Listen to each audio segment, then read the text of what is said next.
Today, as you know, we're talking about villains and why we love them. And I have to say, in cinema and pop culture, villains have quite a few runs on the board. They've defined decades in film. I think you could say with accuracy that Gordon Gekko did the greed is good thing in the 80s pretty well. They've become cultural phenomena, such as Darth Vader, the Joker, Gollum. They've scared us in our formative years, and I can personally attribute that to Jaws, Freddy Krueger and Hannibal Lecter. They've spawned whole franchises with, you probably would agree, varying degrees of success with films like Alien, the Alien many films, I think there's 5, 6 these days, The Terminator and Predator. And they've also even won Oscars. Can you believe that? Recently, in the case of actor Javier Bardem, who played Anton Chigurh in No Country for Old Men, and also the iconic performance of Heath Ledger in The Dark Knight. So what is it about a villain that we find so enticing? Well, I think primarily the best stories have really memorable villains. After all, what is a hero without his nemesis? And also, villains are as old as storytelling itself. They're kind of script writing 101. Kind of like the meat and 3 veg of a story. You know, you have to have a villain. Without a villain, really, there's no story. And it's not possible to have an epic battle without a villain either. Be pretty boring stuff. So a villain would be the dark to the hero's light. And I think there are a couple of reasons why we all love a good villain. Firstly, they tell us a lot about society and culture, that we love to see justice done and that we have an inherent sense of wrongs being put right. But we also enjoy the catharsis of a happy ending. And secondly, and perhaps more importantly, on some level, we relate to a fallen, broken villain because we are, in essence, very similar. Mark talked in week 1 about 3 story types, and I'd like to add to this 3 villain archetypes, or stereotypes, or character types, if you like. They're the evil, the misguided, and the chaotic villain. First up, the evil villain is characterised by a lack of motive and simply being evil for evil's sake. Think Hans Gruber out of the first Die Hard movie. Pretty much any Disney villain.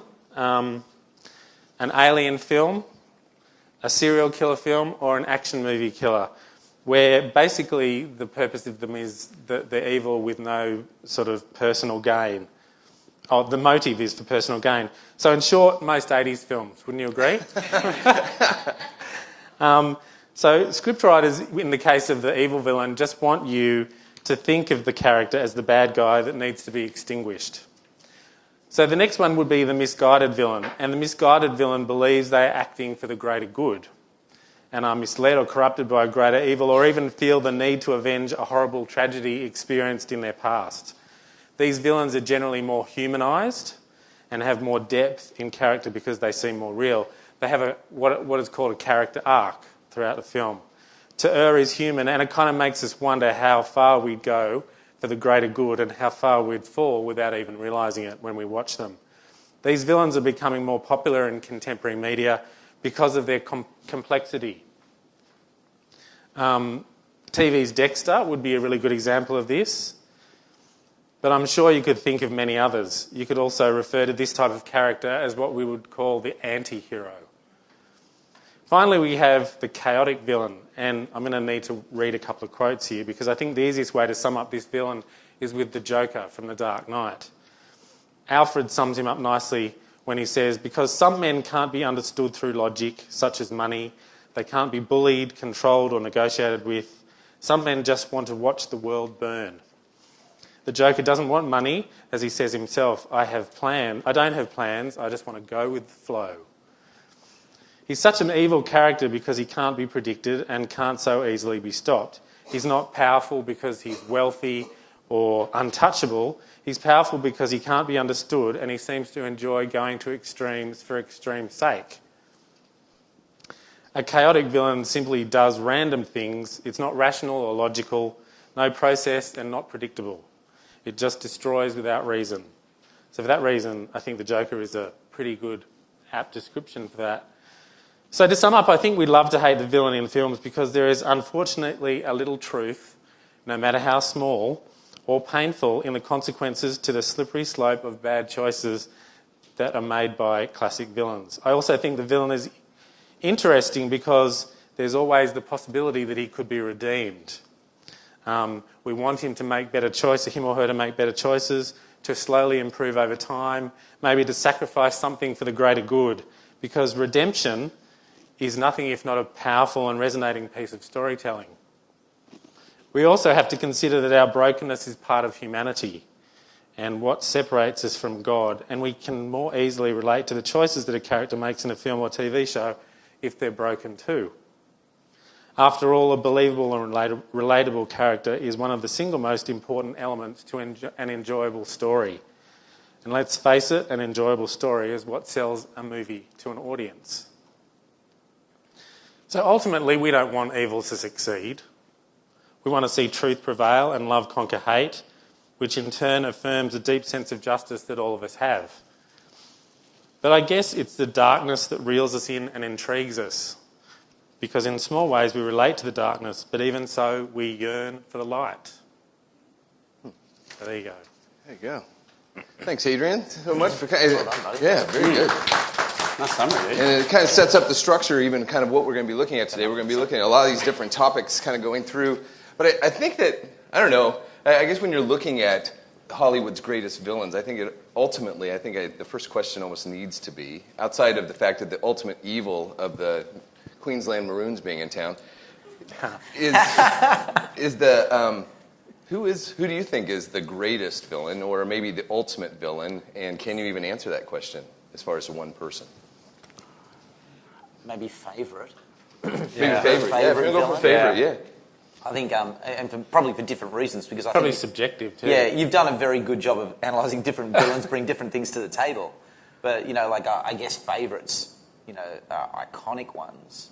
I love Heath Ledger's the Joker is just brilliant. But I'll put an extra one on the table, which most people in this room... Actually, I'll go with no one in this room will claim to know what I'm talking about. Oh, wow. Try me. But a few will. But they'll be... Please write this on your feedback form later. Yeah. Conan the Barbarian, the original film, Thulsa Doom is the evil guy, played by a little-known character called James Earl Jones. Oh, okay. Before he did Darth Vader.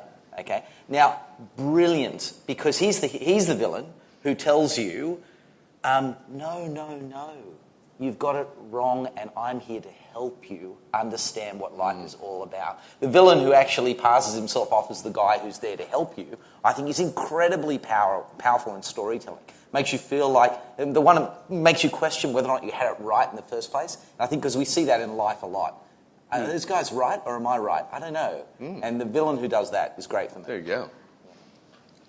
Ben? I'm going to defend Hans Gruber from Die Hard because I think... Because Al Stewart will hit you up. I think because my learned colleague Adrian actually got him wrong. He does have a motive. He's greedy. He's doing what he's doing in Die Hard for greed. That's a motive. He's not just evil. He's not a cartoon character out of a Western. He has light and shade. He does, man, and wears really good suits. So that's right. He clearly has a motive. And I think often with some villains we can overlook what is an underlying motive. I think maybe because we're human and we like to diminish some people's motives. So Hans Gruber you just want him to be evil. You just kind of overlook that he's driven by greed, because often a lot of us, we can be driven by greed.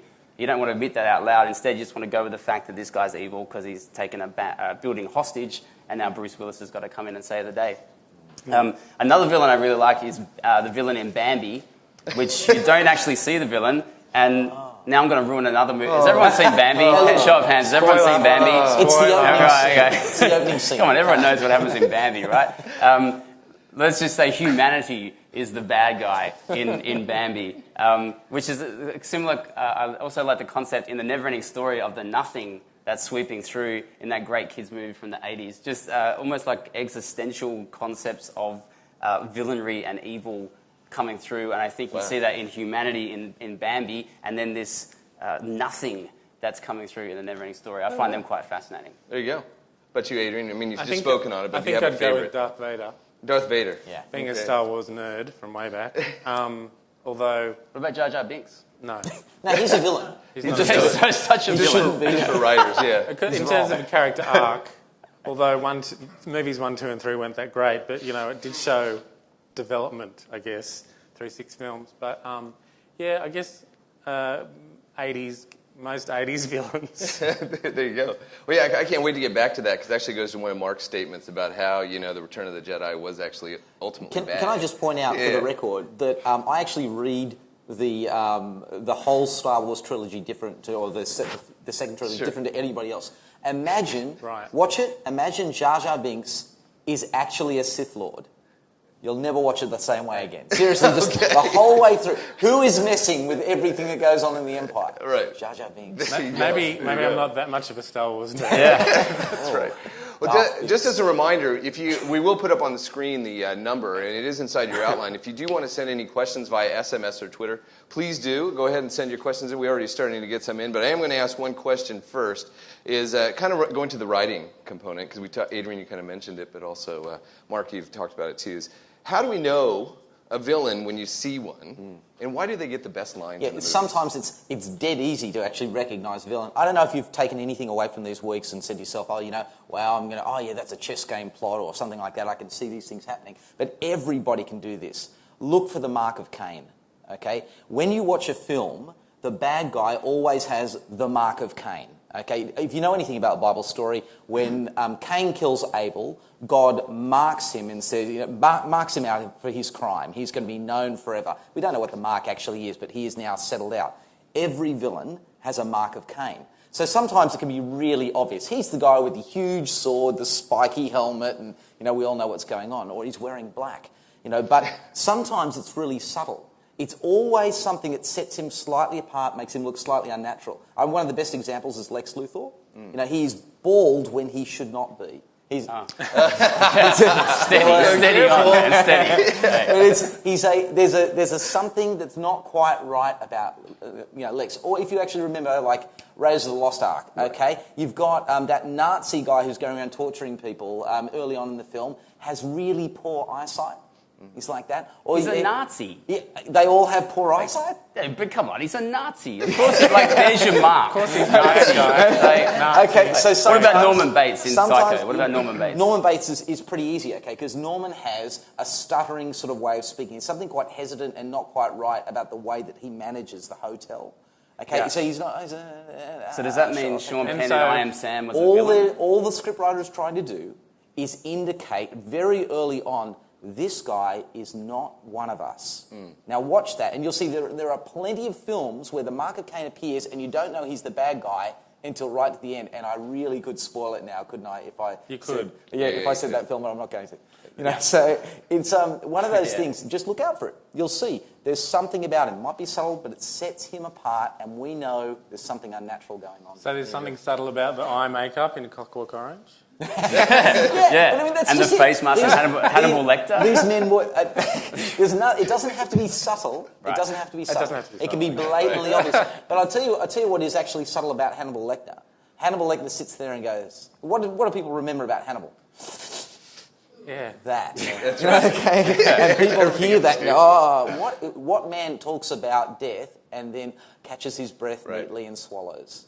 Well, so just so you guys know, so now Mark has helped to define who the villain is on our panel. By the bald, yeah. Sorry, Ben, you actually qualify. Yeah, exactly. We're going to the Lex Luthor model. You have the mark. Just wait for the end. Yeah, that's right. Yeah.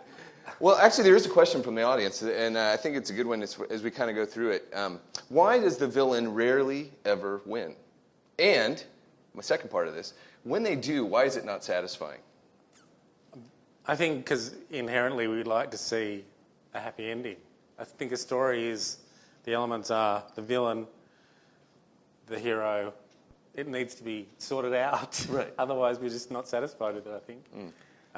Which is strange, because I think there's been a shift in a lot of movies in the last 10 or 20 years where, I presume we're going to get onto this at some point, where a villain effectively is an anti-hero. So they're not the villain as they used to be, like right over there on the extreme, but they're more like us, and they're more complicated, like you were talking about with Dexter on TV, where people they're demonstrated to be like doing bad things, but sometimes with good intentions, or they're just confused or mixed up. You pick that up on the Mark of Cain, and have a look at the original Star Wars film. Okay, Princess Leia enters the film white.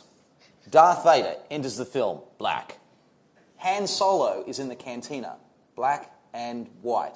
Shoots somebody, helps the hero, gets pulled into a rescue, tells them he's only here for the money. This is the anti-hero. Yeah. This and is what about the complexity. Like, what about a character like Jason Bourne? Like, is he a hero or is he the villain? Yeah. Is he a victim or is he in fact actually the weapon? Yeah. I think it can be hard to say. So then movies like that get a little bit confusing because, like, I think you're right. We all want justice. Pretty much every human wants justice. So films that set up where the villain is so powerful, like the Joker in The Dark Knight, I would have thought the logical conclusion of that film was that the Joker wins. Because that film is so like focused on the Joker and demonstrating that. In fact, you can't think of that film without thinking. No, and I think what's interesting about him is he's sort of taking human desires to do what they want to do, which is like you don't want to be controlled, you don't want to be repressed, you just want to see what happens. He wants to do anarchy to destroy and to see what happens from that. And so I would have thought the film could actually, if it was really true to that character, because I thought that character's the star of that film. If it took it to its logical conclusion, the Joker would win. But most people would go, come on, the Joker can't win. Even though I think deep down people want him to. I did. I'm like, come on, Batman's kind of boring. Look at this guy. You can't stop this guy. He's crazy. He's going to win, but they don't let him win. Yeah, I'm going to jump in here only because what's a plot without tension? I got to say that I'm going to disagree, or at least I'm going to try and change this a little and say that we want justice in epic storylines. Okay, we want in The Wizard of Oz for Dorothy to get back home or to find a family or, to all be resolved. But in the personal ones, there's a lot of stories that sort of sit in a sort of much more personal angle. We don't mind a bit of villainy. We actually like a bit of villainy. And I feel like this is really interesting, and I'm going to bang on about this Mark of Cain again, but the interesting thing about this is that these things, the classic black versus white thing, I mean, Chuck Norris turns it over in Good Men Wear Black. It's the classic film. If you notice how many how many good guys are now wearing black, how many are actually sort of wearing are sitting on the edge of society. Beige. Yeah, sorry. Wearing beige. Wearing beige. They're basically, you check out The Matrix, for example. Could you tell the good guys from the bad guys just by looking at them? I don't think so. I think what we've got is a re-envisaging of what used to be the sailor character. Quick history lesson. 18th century, okay, the edge of society, the person who knew everything about the world, who had a foot in both camps, was the sailor. Bring it forward to the 19th century, it was the cowboy. He lived in the West, but he still had some sort of business in the city. We come forward now, the vampire, standing 1 foot in the dark, but 1 foot in the light, okay? The anti-hero is the classic edge of society character. And his villainy is something that's a taint, which we kind of like. He's free.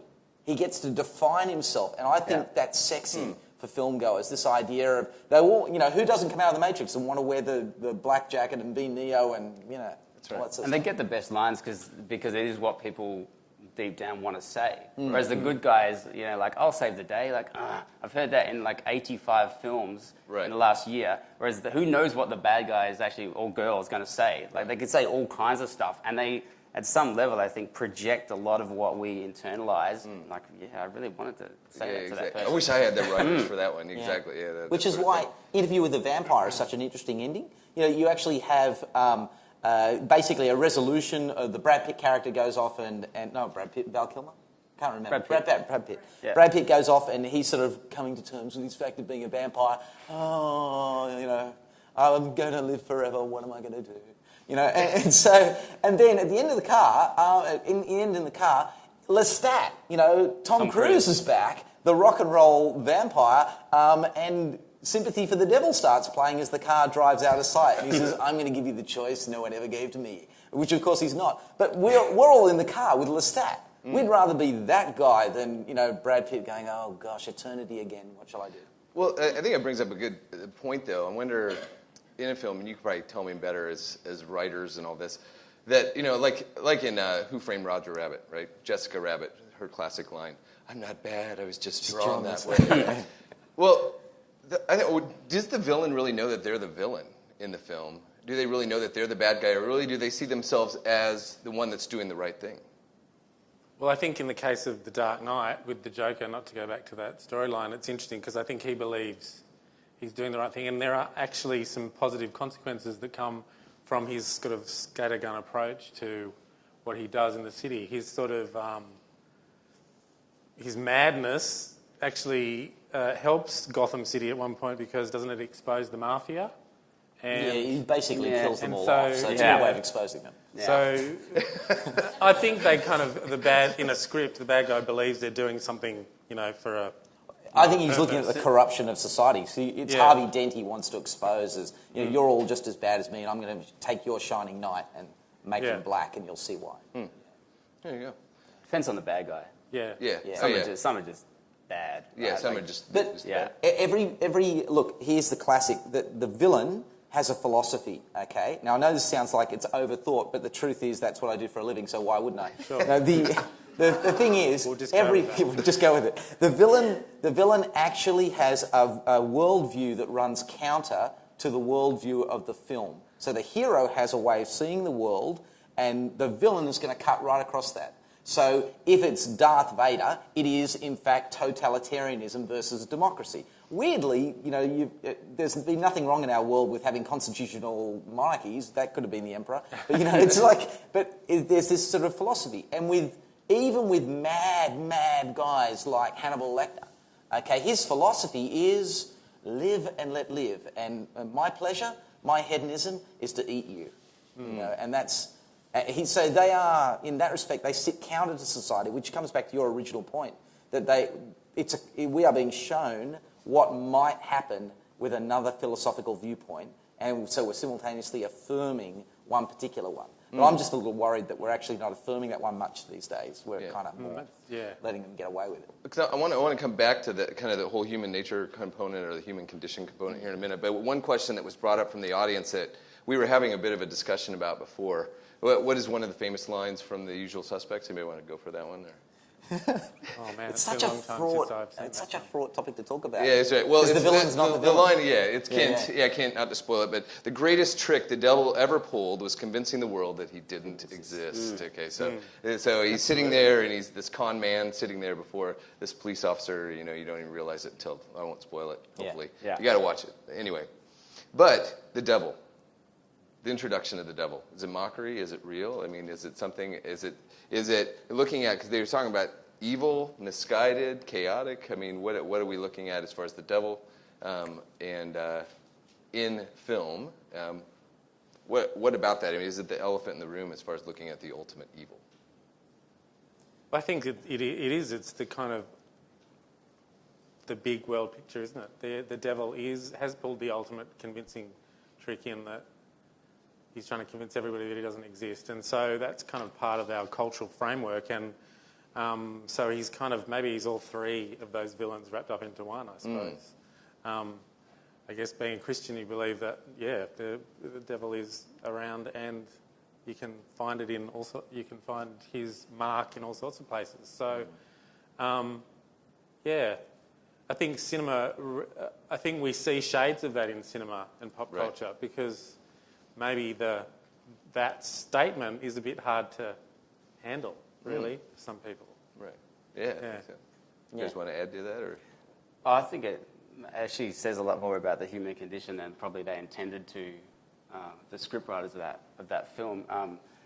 The Bible strongly suggests that everyone's sinful, everyone's not good, and no matter how hard you try in and of yourself, you're not good. And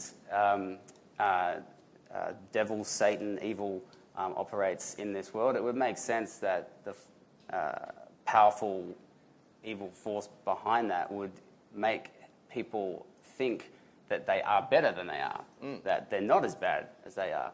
And so I think that line actually points to something that is deep down in people, again, whether they recognize it or not. But I think there's a lot of truth, particularly aligned with what the Bible, how it describes the human condition, and why, therefore, Jesus has come to save people from where they're at.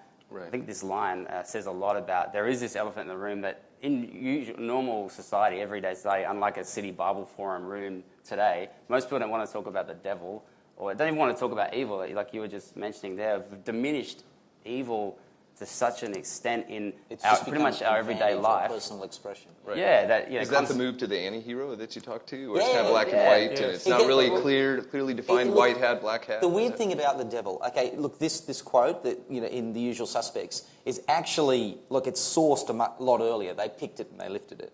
And it comes from a paraphrase of something that C.S. Lewis said. Okay, so C.S. Lewis is writing about in a book called Screwtape Letters, where he takes on the identity of a particular devil. Right. And he says, in this particular age in which we live, if we were in an age of primitivism, then we would have no trouble hiding our existence. He's talking about the devils. Of course we would, because we would want to present ourselves as a stronger power. But in an age of scientific realism, our tactic is to say that we do not exist. That is the best way of actually guiding people safely and quietly to the same destination as if they were 1,000 years ago and living in the Dark Ages. All the devil has in mind, the devil is the ultimate chess game as far as eternity is concerned, because all the devil has in mind is the long game. He doesn't care how many pieces you take in the meantime, so long as your progression is eventually towards a corner where you can't move out and then you capitulate. There you go. Well, that does kind of bring us back to what you were alluding to, too, Ben. Kind of the human condition and human nature. What are the villains? Where do the villains kind of reflect human nature and the human condition in some ways? Well, sometimes they just hide it. They make it silly and they make it fun. So how many times have you seen the devil, like in Bedazzled, where all that sort of the devil is just oh, come on, have another ice cream. So that way they actually allow us, they give us permission. I guess that's one way that they deal with it. Yeah, the nature of the devil. Right. Yeah, and is the film called The Devil's Advocate with Al Pacino and Keanu Reeves. It's kind of a discourse between them, which is quite interesting. Yeah. But I think we like the topic of today and talking about why we love villains and why we have favourite villains. I think it keeps coming back to this. Within us, there is, like Adrian pointed to in the intro, is a tendency in us to want to do bad. As much as people say they want good and that they want to live well and be good to everybody, there's something in us that we admit it. Like you want to do these things, and I think villains just unleash that in front of us, but sadly they can also keep adding to this diminishing of bad, diminishing of sin. People don't want to talk about sin. They don't want to talk about the kind of realm of sin. It can go from murder to gossip and greed. Don't want to do that. Right. But it's easy to point a finger at someone on screen who's doing it and rail against them, but also kind of go, yeah, they're really doing it. There's this real weird tension going on, I think, of what's encapsulated in a villain and what you look up to in them almost, aspire to, but then don't admit to in yourself. Right. And I think open the pages of the Bible, look at what Jesus has to say about the human condition versus how God would want the human heart to be. Pulling out just a random text from the Bible in Jeremiah and in chapter 17, talks about the human heart is deceitful and incurable. Now, I've just ripped that text out of the entirety of the Bible. I'd be suggesting to everyone go off and read the whole Bible, but read Jeremiah and understand why this verse is in there. And I think, again, this was written thousands of years ago, but I think it says something enormous about humans, that there is something going on with our hearts. And then now we project back onto the screen in the 21st century. That to me, the Bible says a lot of sensible and true things about how we are, and then therefore why we would relate to villains. Right. Yeah. There's room for both of these things in the same film, because we can recognise good and hate evil, but at the personal level, we choose advantage. Right. And that's what we're always angling for. Look, and I want to say that, I'll take you, or Jeremiah 17, was it? Please. and I'll raise you a Romans 7. I want to say that there's this interesting line I love in Romans 7 about, Paul is writing to the church in Rome. He's writing to Christians, and so he says this, look, the very good I want to do, I don't do it. And that, evil which I don't want to do, that's what I end up doing. I don't think that is the condition of the average person, though. That's the condition of someone who's met that issue face to face and is struggling with it. The average person is actually saying, the evil I want to do, I don't do it. And the good that I don't want to do, that's what I end up doing. We feel trapped by taking the kids to school and living our responsibilities and things like that. And what we really want to do is cut loose and be us. Take that stationery out of the cupboard at work. Yeah, extra pen. Yeah, extra pen. Well, we've actually got to ask the last question, if you can believe it. It always goes by so quick, and we enjoy it. But why do we really want for it? If you're saying that we kind of relate with the villain, which you kind of alluded to, that we relate with the villain, we kind of connect with them, but even though we do want to see them come to demise, don't we? And is it okay if they are redeemed? That kind of goes back to the thing which you were talking about in regards to the Return of the Jedi. Like, okay, well, Darth Vader, he was a good guy, Really? Everything's so, fine. is that okay? I think we relate to them because of the slippery slope thing. We can see the decisions they've made, which has led to the point where they're in the movie. And often in life, you know you've made a few little mistakes that you need to be asking forgiveness for and things like that. So we relate to that, but also we love the hero as well. I mean, what would the story be without the hero and the villain? I mean, it's the kind of template. So, I think the whole... We do relate to them, but on some level we'd like to see them redeemed, or we'd like a happy ending, and But then sometimes we're in two minds about redemption. Come on, does anyone really want Hannibal Lecter to be redeemed? Or do you just want him to get one in the head? Come on, or we want to see them have their comeuppance then. That's right. You want to, so is that redemption, or that's justice, or what we consider justice? I'm a student at Moore College, the Bible college up in Newtown, and we heard a talk yesterday on one of Jesus' parables, and he was the person giving the talk was pointing out how the offer of redemption that is provided by Jesus, and in one of the parables Jesus tells, is kind of making it clear what this is all about. And the redemption that Jesus offers is to everybody. So whether you consider yourself really, really good or Hannibal Lecter, if you turn and give your life to Jesus, then you can be redeemed. And the point of this talk was that most of us in this room would think that's outrageous. That's just ridiculous, right? So say Mother Teresa, who's this lovely woman, clearly she could be redeemed, even if she needed to be redeemed, because clearly she's good, so she probably doesn't need to, versus Hannibal Lecter. These two can't be on the same plane.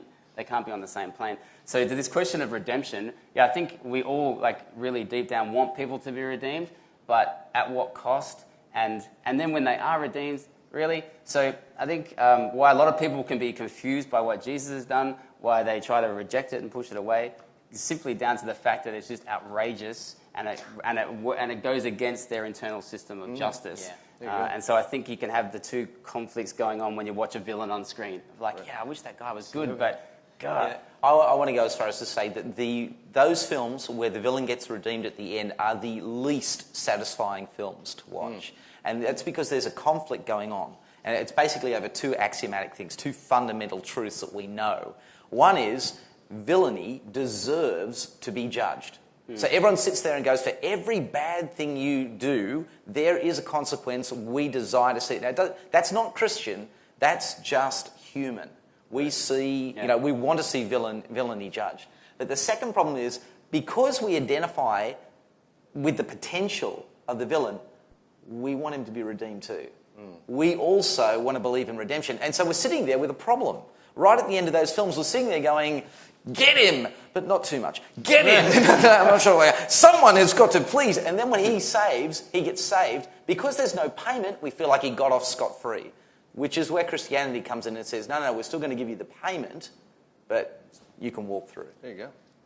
Well, thanks, guys. And I'm going to just kind of conclude, just kind of wrap up what you were saying, because I think that what you were saying is I'm glad you can. Yeah, exactly. Please. Please this will only take another half hour. No, just kidding. Just take a couple minutes. I was going to show you my favorite bad guy, if you want, is actually Roy Batty from the Blade Runner. If you've ever seen, he was considered the prodigal son of the creator, Eldon Tyrell, right? But one of his questions that he asked in the film was, what is human? So what is human? And I think it does bring us to what I would probably consider the paradox of the human condition. And the challenge of one of the verses, actually, I'm going to take you up one verse even from your Romans 7. Hey, and it's even shorter, so you can remember this one. For all have sinned and fall short of the glory of God. Romans 3:23. All. That means Mother Teresa through to Hannibal Lecter, if Hannibal Lecter was a real thing. So that we actually kind of relate with the villain. I think that there's really there's a component of it that we like the villain because we either want to kind of be them or we kind of relate with certain characteristics and components to who they are, which I think is some of the things that you've been talking about and sharing. But then on the flip side, there's a desire for, this is the paradox, justice. That we want justice, we want love, redemption, if it were. And that would be in 1 Peter 3:18, for Christ also suffered for our sins, the righteous for the unrighteous, that he might bring us to God, being put to death in the flesh, but made alive in the spirit. And so one of the paradoxes that we kind of come to is a desire, we fighting against this side, but yet having an opportunity for redemption, even though we don't really deserve it in a way. So it is an amazing story. We have out on the